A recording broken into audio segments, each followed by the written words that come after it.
너무 좋습니다. 두려움이라고 하는 단어를 아시죠? 종종 사용하는 말입니다만 사전적인 정의를 보니까 무엇인가 무서워한다 그런 뜻을 가지고 있어요. 뜻을 모르지는 않지만 이 두려움이라고 하는 단어를 사용할 때 종종 우리가 어떻게 쓰느냐 하면 두려움에 사로잡힌다 이렇게 쓰죠. 그렇죠. 두려움에 사로잡힌다. 무엇인가 사로잡혀 있으면 자유하지 않잖아요. 그러니까 그것에 지배당한다라고 하는 뜻입니다. 예, 맞습니다. 두려움이 한번 우리 마음에 찾아와 자리를 잡게 되면 그것에 점령당하고 지배당할 수밖에 없죠. 이래서는 건강한 삶을 살아갈 수가 없습니다. 하나님이 주신 은혜를 누릴 수도 없고요. 이겨야 합니다. 근데 이게 쉽지를 않습니다. 요즘처럼 걱정거리가 많은 시대에는 시도 때도 없이 두려워지기도 합니다.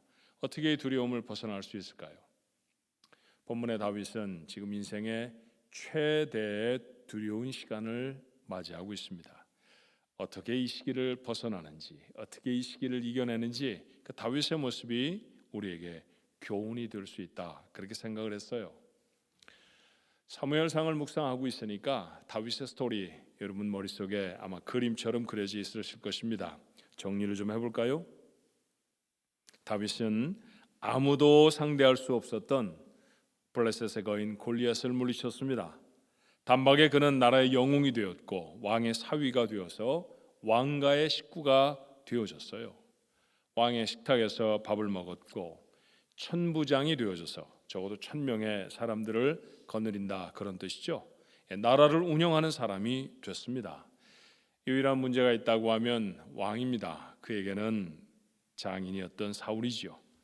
사울 왕은 백성의 관심이 자기보다 다윗에게 집중되는 것을 견딜 수가 없었습니다. 그래서 죽이려고 했죠. 몇 번쯤 죽을 고비를 넘긴 다윗이 결국은 사울 피해 도망자가 됩니다. 영웅이 도망자가 된 것이죠. 왕의 식탁에 있던 자가 들판을 배회하는 사람이 되어져 버렸습니다. 처음에는 자신의 가장 든든한 후견자 사무엘에게로 도망을 합니다. 다윗의 마음이 어땠을까요? 화가 막 나지 않았을까요? 내가 도대체 뭘 했다고 나를 죽이려 하는 거야? 그런 생각이 들지 않았겠습니까? 어쩌면 신락 같은 기대가 있었을지 모릅니다. 왕이 정신병을 앓고 있어서 그렇지 본 마음은 그렇지 않을 거야. 그런 마음 말이에요. 하지만 요나단을 통해서 사울 왕의 진심을 알고는 절망해버리죠. 더 이상 그를 죽이려는 마음이 진심인 사울의 곁에 있을 수는 없었습니다. 다윗은 제사장 아히멜렉에게로 갑니다. 우선은 사흘 동안 아무것도 못 먹었으니까 줄인 배도 좀 채우고 그리고 무기도 하나도 가지고 있지를 못하니까 그곳에 보관 중인 골리앗의 칼도 얻으려는 생각이었을 것입니다. 그런데 하필이면 그곳에 사울의 신하, 사울의 가축을 다루는 목자들이 있었을 것이고 그 목자 중에 장이었던 우두머리였던 도액이라는 사람이 와 있었습니다. 그러니 사울의 사람에게 들켜버리고 만 것이죠. 이제 얼마 못 가서 그의 행적은 사울에게 고스란히 다 보고가 될 것입니다. 시간이 얼마 없습니다. 도망을 가야 합니다. 어디로 가야 할까요?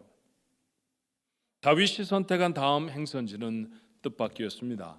사무엘상 21장 10절의 말씀해 보니 그날에 다윗이 사울을 두려워하여 일어나 도망하여 가드 왕 아기스에게로 가니. 아니 가드로 내려갔다니요. 가드 왕 아기스, 블레셋을 이룬 5개의 연방 도시 중에 가장 큰 도시 가드입니다. 그 땅의 왕을 아비멜렉 그렇게 불렀죠. 가드의 아비멜렉이었던 아기스에게로 도망을 갔다는 얘기입니다. 여러분은 가드가 어떤 곳인지 알잖아요. 가드라는 단어를 우리는 다른 사람의 이름 앞에 붙여서 이렇게 기억합니다. 가드 사람 골리앗이라고 말입니다. 그렇죠. 다윗은 오래전 이 도시가 자랑하던 골리앗을 죽인 사람입니다. 우리처럼 이 일을 기억하는 사람은 아마도 다윗을 원수로 생각하지 않았을까요? 그런데 다윗은 그곳으로 도망합니다. 그는 그만큼 급했습니다. 사울이 너무너무 두려워서 그곳이 아니면 숨을 곳이 없다고 생각했을 것입니다. 아마 가드로 내려갈 때 그들이 나를 기억하지 못할 걸 그렇게 생각했을까요? 어쩌면 기억하지 못해 주었으면 하고 바랬을지도 모릅니다. 그런데 우리말에 있는 말처럼 불행한 예감은 왜 그렇게 늘 적중을 하는지 몰라요. 그들은 다윗이 누구인지를 아주 정확하게 기억하고 있었습니다. 사무엘상 21장 11절의 말씀에 보니 이렇게 기록되어 있어요. 아기스의 신하들이 아기스에게 말하되 이는 그 땅의 왕 다윗이 아니니까 이름도 압니다. 무리가 춤추며 이 사람의 일을 노래하여 이르되 사울이 죽인 자는 천천히요 다윗은 만만이로다 하지 아니하였나이까. 이 노래는 다윗이 가디의 거인 골리앗을 무찌르고 돌아올 때 훈장처럼 받았던 노래였죠. 이스라엘 사람들이 어떻게 다윗을 높였는지, 이스라엘 백성들이 얼마나 다윗을 귀하게 생각하는지 그 노래에 다 담겨 있습니다. 가드 사람도 알고 있었다는 얘기입니다. 그러니 가드 사람들은 그때 무슨 일이 있었는지, 그 일을 저지른 사람 다윗이 바로 지금 아기스 왕 앞에 서 있는 바로 그 사람이라는 것도 다 압니다. 큰일 났습니다. 원한도 기억도 조금도 희미해지지 않은 것이죠. 사울이 두려워서 이곳으로 도망을 쳤는데 이제는 아기스가 더 두려워졌습니다. 사무엘상 21장 12절의 말씀에 보니 다윗이 이 말을 그의 마음에 두고 가드왕 아기스를 심히 두려워했다고 했습니다. 심히 두려웠습니다. 벌벌벌벌 떨렸다 그런 말이죠. 할 수 없이 그는 임기응변을 만들어냅니다. 다윗이 했던 이 일을 성경은 이렇게 기록해요. 13절의 말씀에 그들 앞에서 그의 행동을 변하여 미친 채 하고 대문짝에 그적거리며 침을 수염에 흘렸습니다. 말 그대로 미친 척 했다는 것이죠. 저는 다윗의 평생, 오늘 성경에 참으로 다양하게 기록되어지는 다윗의 인생 중에 가장 수치스러운 사건이 아니었을까 그렇게 생각을 합니다. 불쌍해서 그랬을까요? 아니면 다윗의 연기가 명연기라 그랬을까요? 아기스와 가드 사람들은 속아 주었습니다. 아기스는 다윗을 내쫓았고 다윗은 겨우 도망쳐서 이번에는 굴로 숨어듭니다.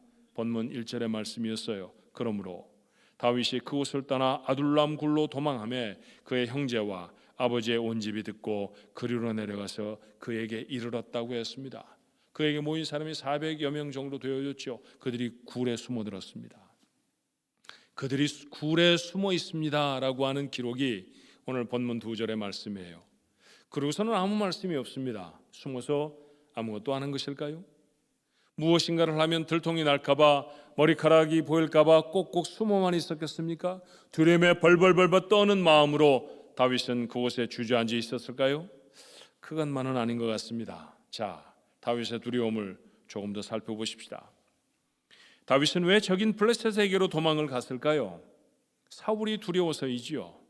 블레셋은 사울의 적이기도 하니까, 적의 적은 내게는 친구일 수 있으니까, 그러니 블레셋에서 숨으면 안전하겠다 그렇게 생각했을 것입니다. 블레셋 왕 아기스 앞에서 그는 미친 척을 해야 했습니다. 이유가 무엇이었을까요? 이번에는 아기스가 심히 두려웠기 때문입니다. 사울이 두려워서 아기스에게로 갔는데 아기스는 더 많이 두려웠다라는 얘기죠. 두려움이 사람에게 찾아오면 여간 훈련된 사람이 아니고서는 판단력을 잃어버리게 됩니다. 평정심은 무너져 버리고요, 머릿속이 하얘져 버립니다. 이렇게 되면 제대로 된 결정을 할 수가 없지요. 다윗이 블레셋에게로 내려간 결정도 바로 그와 같은 때에 되어졌습니다. 다윗이 두려움을 피하기 위해서 했던 건 무엇이었나요? 첫 번째는 거짓이었습니다. 사울의 앞을 도망쳐 제사장 아히멜렉에게 들렸을 때 제사장이 어찌하여 홀로 왔느냐고, 무슨 일이냐고 그렇게 물었습니다. 그때 그는 거짓으로 일관되게 대답하지요. 사울의 비밀스러운 명령을 받아서 가는 중이라고, 그래서 미처 무기를 챙겨오지 못했다고, 중요한 명령을 수행 중이라 우리가 다 제사에 드렸던 떡을 먹어도 잘 될 만큼 정결하다고. 어떤 것이 진실인가요? 하나도 진실은 없습니다. 모두가 다 새빨간 거짓말이었습니다. 아기스 앞에 섭니다. 그는 미친 척 연기를 하지요. 미치지 않았는데 미친 척 했다라고 말하면 그것이 드라마를 찍는 것이 아닌 다음에야 거짓된 행동 아닙니까? 수염에 침을 흘리며 문짝에 뭔가를 휘갈겼습니다. 영락없이 미친 사람입니다. 난 전에 골리앗을 물리치던 용사가 아닙니다. 이제는 아무것도 아닙니다. 그렇게 말하는 것이죠. 두려움을 면하기 위해 그는 서슴없이 거짓말을 했고 서슴지 않고 거짓된 연기를 했습니다. 그러면 안전해져야 하는 것 아니에요. 두려움을 벗어나려고 했던 일 아닙니까? 그런데 그랬던 그가 더 안전해졌나요? 아닙니다. 그러지 않았습니다. 더 불안하고 더 두려운 상황을 만들어냈을 뿐입니다. 그러면 답을 가져야지요. 두려움은 이렇게 극복하는 게 아니라는 것입니다. 우리도 살면서 가슴을 쓸어내릴 두려운 일들을 얼마나 많이 만나는지 몰라요. 운동을 좀 많이 해서 옆구리가 땡기면 맹장인 것 같죠. 밥을 좀 많이 먹어서 속이 더부룩하면 심장마비 혹 이런 생각이 듭니다. 그래서 뽀얗게 밤새 한잠도 잠들지 못하는 사람도 있습니다. 사실 여러분, 제가 들어보니까 인슐린을 맞거나 당뇨병 약을 먹는 사람이 아니고서는 저혈당이라는 게 없대요. 근데 기운만 떨어지면 당 떨어졌다고 말들 안 합니까? 입에 달고 삽니다. 건강에 위험이 있는 것처럼 불안하기만 합니다. 동종업종에 가게들이 문을 닫는다는 소식이 들려집니다. 이 사람도 문을 닫고 그 사람도 내가 잘 아는 사람인데 잘 되었던 가게인데 내 가게는 불안합니다. 회사가 어려워져서 감원을 할 것이라는 이야기를 듣습니다. 혹 내 책상에 핑크 슬립이 놓이는 것은 아닌지 두렵습니다. 두려워 입술이 바짝바짝 타들어갑니다. 아이들이 자랄 때에는 저것이 언제쯤 짝을 만나 결혼을 할고 걱정을 했죠. 그래서 출가를 합니다. 아들은 장가를 가고 딸은 시집을 갔는데 그 아이들이 얼굴이 길어져서 무거운 얼굴로 집에 오면 깜짝 놀랍니다. 혹 무슨 일이 있는 건 아니야? 참 많은 불안한 사건들을 겪으며 지나가지요. 어떻게 하면 이 불안함을, 어떻게 하면 이 두려움을 이겨낼 수 있을까요? 여러분, 다윗은 아둘람굴로 숨어들었습니다. 불안해서 아기스에게로 도망했고 불안해서 두려워서 그는 아기스 앞에 미친 척 했었습니다. 그러다가 이제는 굴에 숨었습니다. 굴에 숨어 그는 정말 아무것도 하지 않았을까요? 아닙니다. 오늘 우리가 주목하려고 하는 것은 굴에 숨은 그가 그곳에서 세대를 건너 마음에 담아야 할 소중한 노래 하나를 지었다는 사실을 확인하기 위해서입니다. 자, 시편 34편에서 그런 말씀을 만나죠. 시편 34편이 어떻게 지어진 시인지를 부제가 이렇게 설명합니다. 다윗이 아비멜렉 앞에서 미친 채 하다가 쫓겨나서 지은 시. 그렇다고 하면 오늘 읽었던 사무엘상 22장의 말씀은 꼭 이 상황에서 지었다는 것이죠. 사무엘상은 말하지 않습니다. 그가 그곳에서 시편을 지었다고 언급하지 않지만 그런데 시편 속에 남아있는 말씀을 보니 그곳에서 그는 시를 지었습니다. 아둘람 굴에 들어가 시를 썼다는 이야기입니다. 시편의 시는 출판을 하려고 어떤 작가가 지어낸 상업적인 시가 아닙니다. 절절한 삶의 부르짖음이고 도우심을 구하는 하나님과의 씨름이며 눈물로 쏟아낸 찬송들이죠. 다윗은 이곳에서 그렇게 시를 쏟아냅니다. 어떤 마음이었을까요? 두려웠던 그의 입에 담겼던 시는 어떤 것일까요? 똑같이 두려움의 삶을 살아가는 우리들이 다윗의 심정으로 한번 그 시를 함께 읽어보면 어떻겠습니까? 자, 시편 34편의 말씀은 사뭇 긴 말씀입니다. 1절부터 22절까지의 말씀입니다. 서두를 필요는 없고요. 우리 한 말씀 한 말씀을 두려움을 직면해 살아가는 우리의 인생, 다윗은 어떤 마음으로 이 시를 읽었을까, 이 시를 지었을까, 그런 생각을 하며 함께 한번 읽어볼까요? 자, 1절부터 읽습니다. 내가 여호와를 항상 송축하며 내 입술로 항상 주를 찬양하리이다. 내 영혼이 여호와를 자랑하리니 권고한 자들이 이를 듣고 기뻐하리로다. 나와 함께 여호와를 광대하시다 하며 함께 그의 이름을 높이세.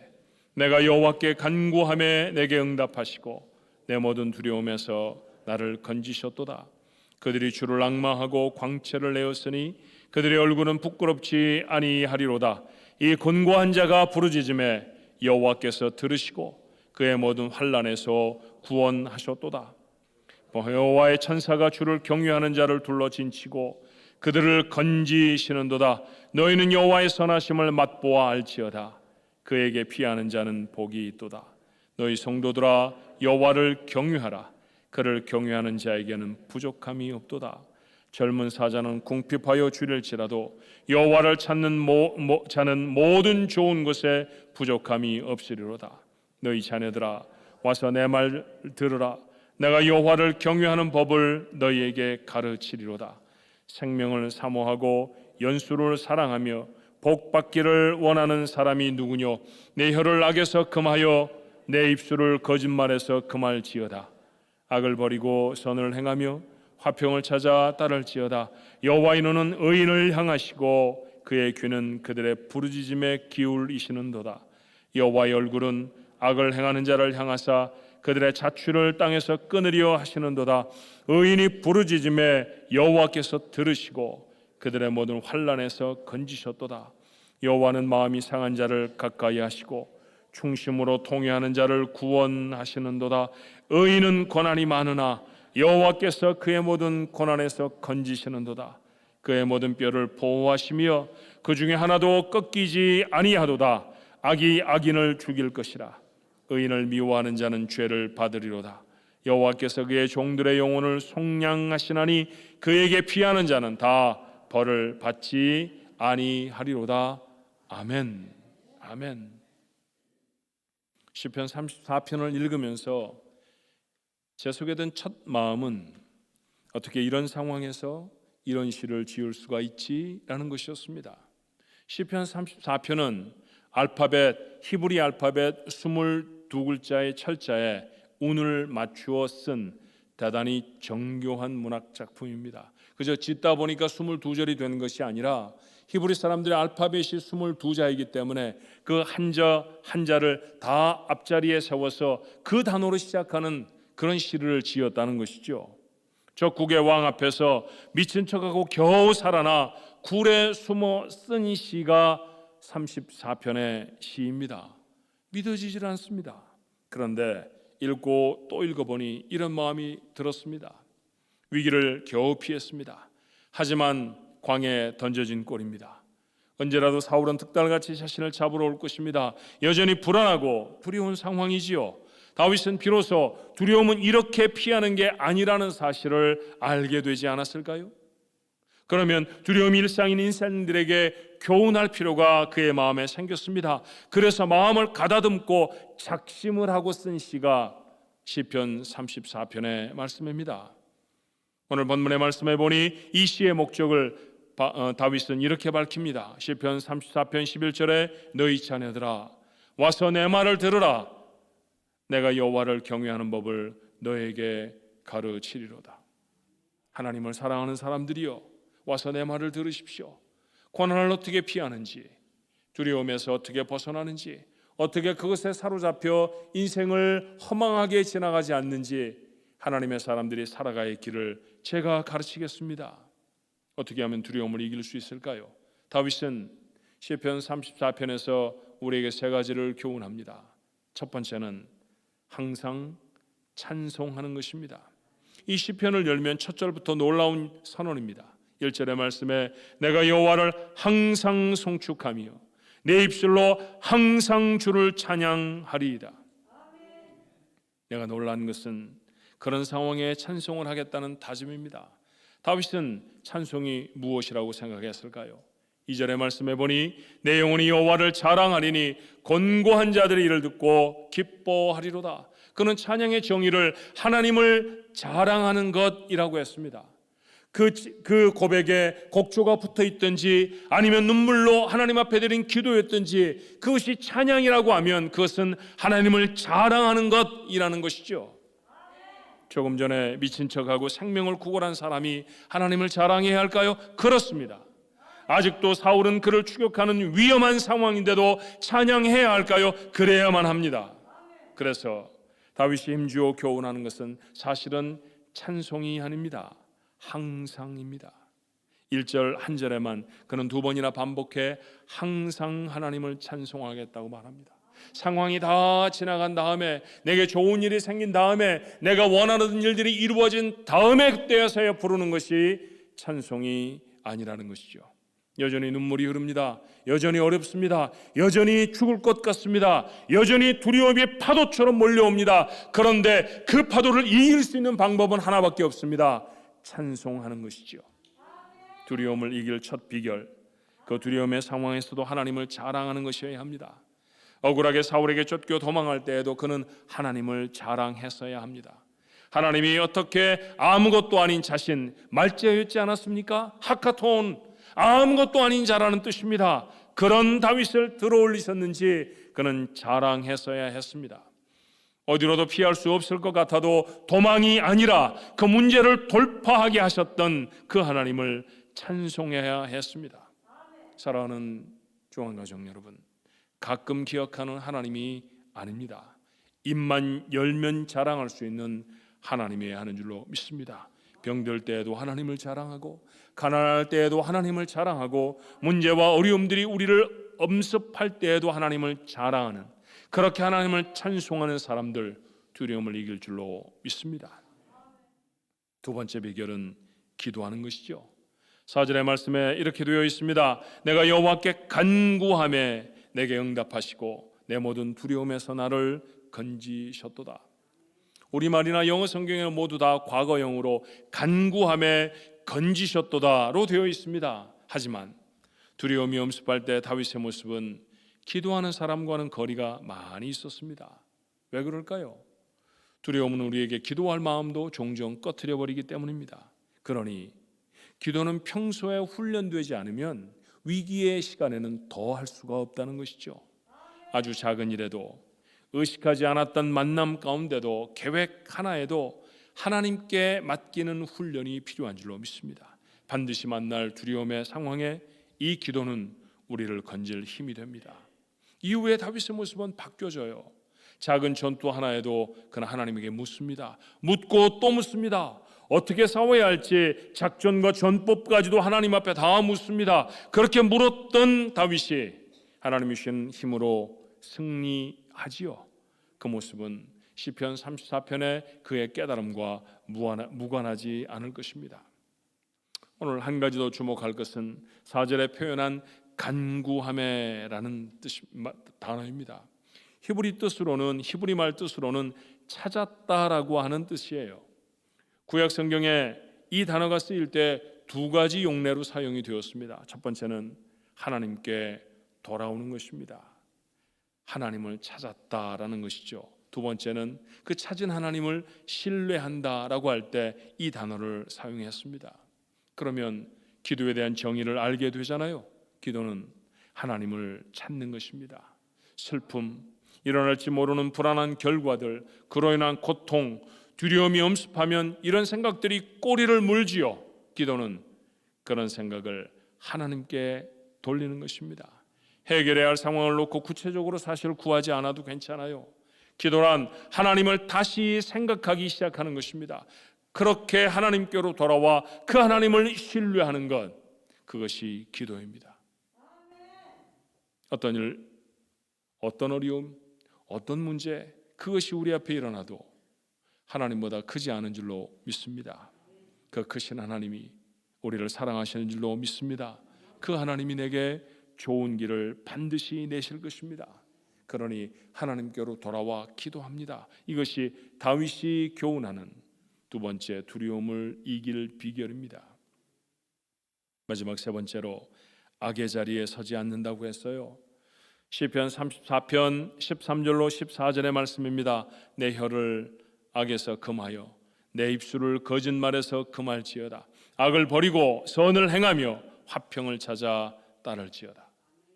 두려움이 우리에게 임하면 아무 말이나 하는 경향이 있습니다. 원망을 하고 악담을 퍼붓습니다. 그런데 아무리 험한 말을 해도 두려움은 해결이 되지를 않습니다. 도리어 그 말에 책임을 져야 하는 또 다른 문제가 생기지 않던가요? 가까이 있는 사람들, 보통은 나를 사랑하는 사람들이죠. 그 사람들에게 이런 험한 말은 깊은 상처를 주기도 합니다. 문제가 해결되지 않으면, 내 뜻대로 어떤 일들이 처리가 되지 않으면 곁에 있는 사람들에게 폭언을 다 퍼부어서 여러분 무엇을 얻으셨나요? 아무것도 얻지를 못하죠. 다윗은 거짓말을 하기도 했었습니다. 이미 더 생각했던 것처럼 그는 거짓말로는 결코 두려움을 해결할 수가 없었어요. 두려워지면 거칠어지기도 합니다. 사울이 그랬죠. 사실은 사울이 다윗을 집요하게 추격하는 까닭이 무엇입니까? 백성들의 신망을 잃어버릴까 두려웠기 때문입니다. 그 두려움이 그를 거칠게 만들죠. 사위라 할지라도, 나라를 구한 영웅이라 할지라도 죽여버리고 싶은 마음이 그 마음에 들었습니다. 그렇게 다툼을 일으키고 시비를 거는 일, 두려움을 해결할 방법은 아닙니다. 오늘 다윗은 이런 행동을 악하다라고 규정하지요. 악한 말을 하고 악한 행동을 하면서 하나님의 도우심을 받을 수는 없지 않습니까? 다윗은 이렇게 우리에게 경고합니다. 시편 34편 15절로 16절에 여호와의 눈은 의인을 향하시고 그의 귀는 그들의 부르짖음에 기울이시는도다. 여호와의 얼굴은 악을 행하는 자를 향하사 그의 자취를 땅에서 끊으려 하시는도다 했습니다. 결국은 하나님의 도우심으로 이 두려움의 자리를 벗어나야 한다면 하나님이 원하시는 모습으로 서야 하지 않겠습니까? 악은 모양이라도 본받지 않아야 할 줄로 믿습니다. 해결되지 않는 죄가 있다고 하면 도리어 두려움의 시간에 벗어버리고 회개하는 기회를 가져야 합니다. 18절의 말씀해 보니 여호와는 마음이 상한 자를 가까이 하시고 중심으로 통회하는 자를 구원하시는도다. 어쩌면 다윗은 그 자리에 그 아둘람굴에 엎드려서 하나님 앞에 회개했는지 모릅니다. 하나님, 제가 무고한 사람들에게 어려움을 주었습니다. 하나님, 제 입술에 거짓말이 있었습니다. 하나님만으로 충분했던 제가 칼도 필요했고 빵도 필요했었습니다. 거처를 얻으려고 적의 진지까지 내려와 있습니다. 하나님, 잘못했습니다. 하나님 앞에 그는 회개하지 않았을까요? 두려움에 마음이 상했지만 그는 그걸 회개의 기회로 삼습니다. 그랬더니 두려움을 걷더니 이길 용기가 생겼습니다. 그리고 그는 아둘람굴에서 일어서 이스라엘의 영웅이 됩니다. 미친 척 연기를 내서 겨우 생명을 보존한 한 남자가 굴에 숨어들었습니다. 두렵고 쓰린 마음이었겠지요. 그런데 그 굴에서 노랫소리가 들립니다. 아둘람 굴의 노래였습니다. 그는 그렇게 두려움을 이깁니다. 우리는 참 두려운 시간을 지나지요. 해결해야 할 문제는 어렵기만 하고 능력은 어떠세요? 여러분에게 닥쳐온 어려움들을 이기기에 충분하십니까? 정신을 차려서 삶을 돌아보면 두려움이 더 선명해지기만 합니다. 아예 잊어버리려고 이 일도 해보고 저 일도 하는 분들도 계실지 몰라요. 다윗도 그랬을 것입니다. 그랬던 그가 아둘람 굴에서 우리를 교훈합니다. 무엇이었나요? 두려움을 이기고 싶습니까? 항상 하나님을 찬송하십시오. 항상 하나님을 자랑하는 것입니다. 여러분, 그렇잖아요. 우리가 가난하나 부하나 우리는 하나님의 자녀 아닙니까? 하나님의 자녀가 될 만한 자격들이 여러분과 제게 있었습니까? 없잖아요. 아무것도 없었는데 하나님은 어느 날 내 인생에 턱 들어오셔서 나를 붙잡아 하나님의 자녀 삼아 주셨습니다. 천국의 백성으로 삼아 주시지요. 그렇죠. 예수 그리스도 나를 위해 세상에 보내지 않으셨습니까? 오늘 우리 찬양에 내가 찬송한 것처럼 그분이 우리를 위해 생명을 다 쏟아부어 주셨습니다. 어떤 이가 나를 구하기 위해 자신의 생명을 바쳤다고 하면 평생 그를 어떻게 잊겠습니까? 나를 구원하기 위해 자신의 생명을 주신 예수님, 이게 보통 은혜가 아니라는 사실을 알잖아요. 우리를 그렇게 구원하셔서 하나님의 자녀로 삼으셨습니다. 비록 광야 같은 땅을 지나가지만 우리는 이 땅을 하나님의 나라로 지나갈 수 있는 사람들입니다. 이 놀라운 복 누가 주셨나요? 하나님이 주셨습니다. 그 하나님을 자랑하는 것입니다. 그것이 찬양입니다. 좋을 때 반짝 찬양하고 마음이 기쁠 때 어쩔 때 하는 것이 찬송이 아니라 우리의 삶 전체에 있어서, 아니 고난을 당하면 당할수록 더 절절하게 하나님 앞에 드려야 하는 것, 그것이 찬양인 줄로 믿습니다. 다시 돌아와 하나님을 생각하고 그 하나님을 신뢰하여야 할 것입니다.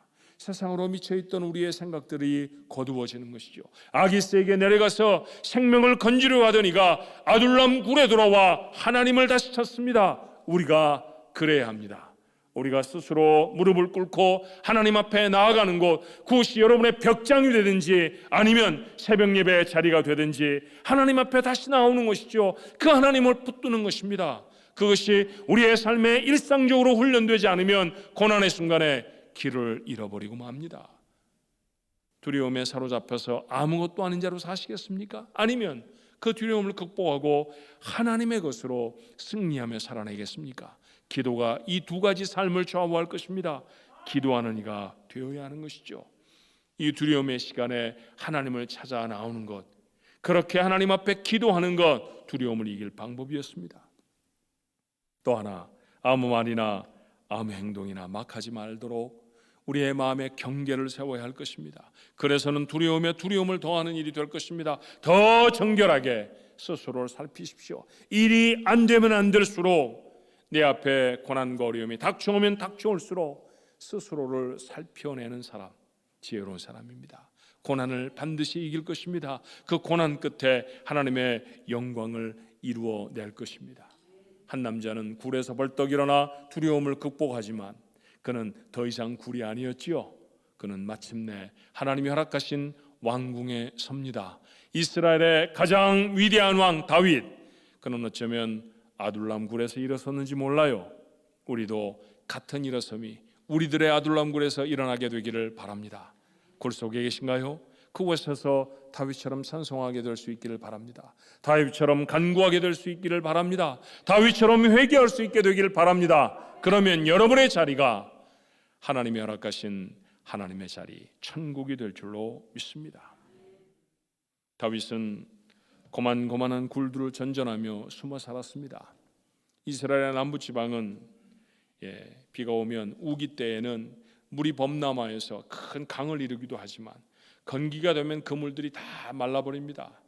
여러분, 물이 크게 흐르면 계곡이 생기죠.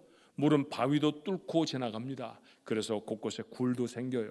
그러니 도망자는 숨어진 애가 딱 좋지 않습니까? 우리가 아는 굴만 해도 두 곳이 있습니다. 오늘 본문에 있는 아둘람이라는 곳도 있고요, 엔게디 굴이라는 곳도 있습니다. 다윗이 숨어 지나던 곳들이라 굴의 이름들도 우리는 압니다. 그런 굴들을 전전하며 다윗은 살지요.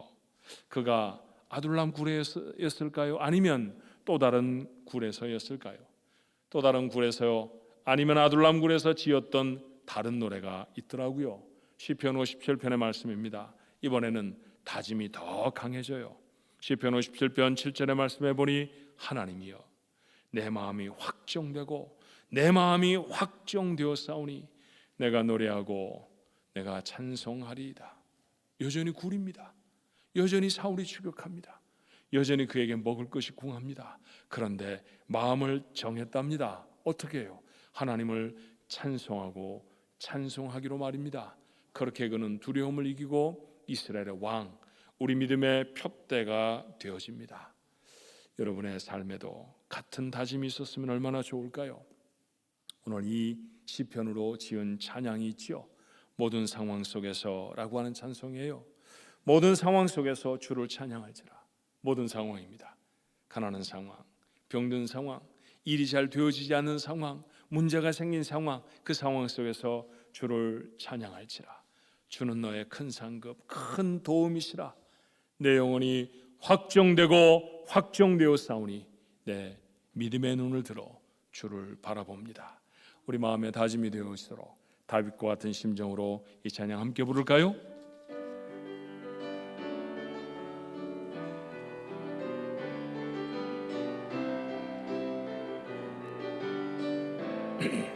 모든 상황 속에서, 모든 상황 속에서 주를 찬양할지라. 주는 너의 큰 상급, 큰 도움이시라. 주의 얼굴 구할 때, 주의 얼굴 구할 때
같이 한번 기도할까요?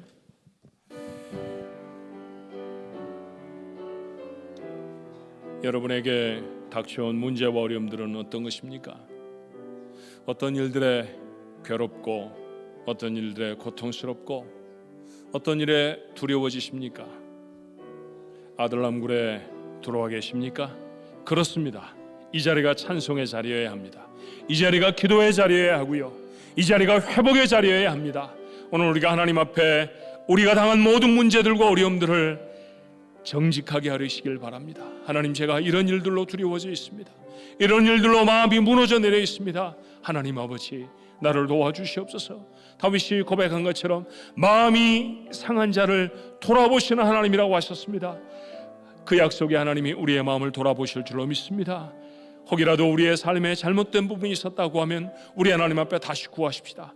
그렇게 우리는 하나님 앞에 돌아갑니다. 하나님 앞에 간구할 것입니다. 오늘 우리의 간구 중에 새 힘을 주실 것이고, 우리가 두려움을 극복하고 일어설 용기와 능력을 주실 줄로 믿습니다. 우리 하나님 앞에 동성으로 기도합니다. 은혜와 사랑이 많으신 아버지 하나님, 아버지 하나님, 오늘 저희들에게 아버지 하나님의 전에 올라와 하나님의 말씀을 마음에 담을 수 있게 하시니 아버지 감사합니다. 연약하고 두려운 삶을 살아가며 아버지 하나님 두려움에 떨리고, 아버지 하나님 참으로 우리의 가야 할 길들을 놓쳐버린 불행한 인생들, 아버지 하나님 두려운 인생들, 그 인생들을 부르셔서 하나님의 말씀을 우리의 마음에 담아주셨습니다. 오 아버지 하나님, 부족한 것의 입술을 통하여서 하나님 아버지 사랑하는 종들에게, 사랑하는 하나님의 사람들에게 주의 말씀을 전하셨사오니, 오 아버지 이곳이 다윗이 다시 일어섰던 아둘람굴이 되게 하여 주시옵소서. 주님 아무것도 보이지 않는 이 답답하고 어려운 곳에서 찬송으로 일어서게 하여 주옵소서. 내게 구원을 베푸신 하나님을 기억합니다. 나를 사랑하신 하나님을 기억합니다. 내게 은혜를 베푸신 하나님을 기대합니다. 아버지 하나님, 그 하나님 앞에 나가 간구하옵나니, 오 주여 우리를 돌아보아 주옵소서. 우리의 입술에 허탄한 말들이 담겨져 있었습니까? 아버지 하나님, 주변의 사람들에게 상처를 주는 못된 말들이 주여 우리의 입술에 있어서옵나이까? 하나님 용서하여 주시옵소서. 거짓으로 모면하라고 하였나이까? 거짓된 행동으로 주여 우리의 두려움을 피할 수 있다고 생각한 적이 있었습니까? 오 주님, 헛된 것뿐이오니 내려놓게 하여 주옵소서. 우리의 힘은 하나님밖에 없사오니 이 시간에 하나님의 손을 붙듭니다. 하나님의 손을 다시 붙듭니다. 아버지 하나님, 나를 붙드셔서 오늘까지 살게 하신 아버지, 그 하나님의 손을 다시 붙들고 우리 하나님 앞에 일어서옵나니, 하나님이 사랑하는 성도들 모두가 다 두려움을 극복하고 하나님의 능력 가운데 붙잡혀지게 하여 주시옵소서. 아버지 하나님, 은혜를 더하여 주옵소서. 오늘 시간이 아버지 저들의 회복의 시간이 되어지게 도와주시옵시고, 하나님 두려움을 극복하고 용기를 갖는 자리가 되어지게 도와주시옵소서.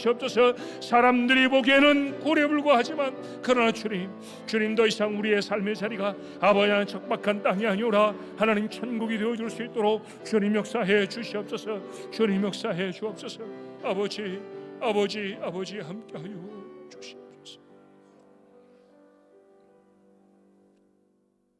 언제부터인가 생일이 즐겁지가 않습니다. 한 살을 더 먹어 늙어졌기 때문에 만은 아닙니다. 살아가면 살아갈수록 우리가 부대껴 살아가야 하는 인생이 두렵기 때문입니다. 또 무슨 어려움이 있을지, 또 어떤 사건들이 내 삶을 엄습할지. 그래서 하나님 주신 축복의 시간을 받으면서도 하나님 앞에 마땅히 기뻐하지 못했던, 그렇습니다, 두려움에 사로잡힌 인생, 바로 그것이 저희의 인생이었사오니 하나님 아버지 저희를 불쌍히 여기셔서 오늘 우리의 가슴에 주의 말씀을 담아 주셨는 줄로 믿습니다. 다윗도 그랬습니다. 사울을 피하여 아버지 하나님 아기스에게 내려가고 아기스를 피하여 굴에 숨어들었습니다. 두려움 투성입니다. 두려움에 주저앉아 있습니다. 그랬던 그가 벌떡 일어섭니다. 굴에서 깨달음을 가졌기 때문이었고, 그 굴에서 더 이상 신음소리가 아닌 찬송이 터져나옵니다. 주여, 오늘 이 자리가 우리의 아둘람 굴들이 되어지게 하여 주시옵소서. 아버지 하나님, 우리 속에 우리 하나님을 향한 자랑이, 우리 하나님을 향한 찬송이 다시 샘솟게 하여 주시옵소서. 아버지 하나님, 우리가 누군가인데 우리를 구원해서 사옵나이까? 우리의 행실과 우리의 처지를 보건대 우리가 구원에 합당한 자가 결코 아닌 줄 저희들 아는데, 하나님 우리를 위하여 예수 그리스도 하나밖에 없는 아들도 아끼지 아니하고 주셨사옵고 그 아들 우리를 위해 생명을 주심으로 우리가 하나님의 사람들 되지 않았습니까? 이 놀라운 사랑과 이 놀라운 은혜 우리가 받았사오니 오 주여 영광을 받아 주시옵소서. 우리의 일평생에 이 어마어마한 일을 이루신 우리 하나님을 자랑하는 찬양이 끝이지 않게 하여 주시옵소서. 병들었을 때나 건강할 때나 가난할 때나 부유할 때나 문제가 해결되지 않았을 때나 문제의 형통한 길을 내어주셨을 때나 우리의 입술에 변하지 아니하는 찬송이 넘치게 하여 주시옵소서. 혹 우리의 삶에 하나님이 보시기에 악한 부분이 있었습니까? 괴롭고 어렵다고 주변의 사람들에게 아무 말이나 다 토해내서 아내를 힘들게 하고 남편을 어지럽히며 자녀들에게 상처를 주지는 않았습니까? 하나님 서로 믿음의 삶을 살아가며 서로 의지하고 살아라고 주신 성도들끼리 주님 그런 상처가 주고받아지지는 않았습니까? 하나님 용서하여 주시옵소서. 우리가 잘못했나이다. 우리의 입술이 범죄하였나이다. 아버지 하나님 우리가 고난 앞에 우리의 삶을 돌아보옵나니 주여 우리의 입술을 정결케 하여 주시옵소서. 제단의 숯불로 우리의 입술을 정결케 하여 주시옵소서. 다시금 하나님 앞에 섭니다. 찬송이 가능한 입술로 아버지 하나님 앞에 기도가 가능한 심정으로 변화시켜 주시옵소서. 아버지 하나님 거짓된 모습으로 세상을 살았다고 하면 하나님 아버지 용서하여 주시옵소서. 아버지 하나님 우리가 그것으로 살아가는 것이 아님을 오늘 시간에 고백합니다. 하나님의 손을 붙들어야 살 것입니다. 하나님이 우리를 붙드셔야 아버지 하나님 두려움에서 자유해질 줄로 믿사오니 오 주여 오늘 우리를 자유케 하여 주시옵시고 우리가 일어서서 비록 아직 아무 문제가 해결되지 않는 것처럼 보여져도 여전히 우리가 해결할 문제들이 우리 앞에 가득한 것처럼 보여져도 하나님 우리는 더 이상 두려움의 노예가 아니라 하나님의 손에 붙잡힌 축복의 사람이 되게 하여 주시옵시고 우리의 삶의 자리를 천국으로 선포할 수 있는 주의 백성들 되게 하여 주시옵소서. 이렇게 세워주셔서 하나님을 끝까지 찬송하는 힘있는 주의 백성 모두가 되어주도록 주님 역사해 주시옵소서. 우리를 위하여 생명을 주신 참 고마우신 예수님의 이름으로 기도하옵나이다. 아멘.